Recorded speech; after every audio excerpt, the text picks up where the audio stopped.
নববর্ষের ঐকতানে গণতন্ত্রের পুনরুত্থান প্রতিপাদ্যকে সামনে রেখে ময়মনসিংহের ধোবাউড়া উপজেলায় বাংলা নববর্ষ ১৪৩৩ উদযাপন উপলক্ষে এক প্রস্তুতিমূলক সভা অনুষ্ঠিত হয়েছে। Senior staff reporter Mahbub Alam সরকার জানান, বৃহস্পতিবার সকালে উপজেলা প্রশাসনের উদ্যোগে অনুষ্ঠিত এই সভা উপজেলা পরিষদ সম্মেলন কক্ষে অনুষ্ঠিত হয়।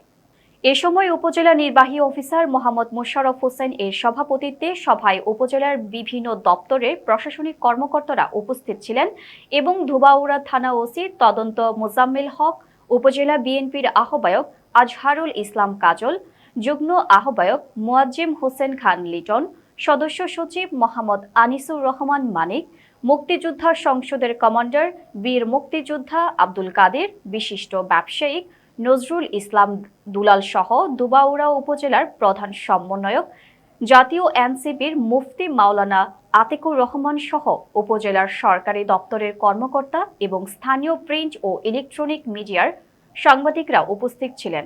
সভায় আসন্ন বাংলা নববর্ষ উদযাপনকে কেন্দ্র করে নানান কর্মসূচি গ্রহণ করা হয়। কর্মসূচির মধ্যে রয়েছে আনন্দ শোভাযাত্রা, সাংস্কৃতিক অনুষ্ঠান, লোকজ মেলার আয়োজন, চিত্রাঙ্কন, রচনা, কুইজ প্রতিযোগিতা সহ বিভিন্ন সৃজনশীল কর্মসূচির বাস্তবায়ন।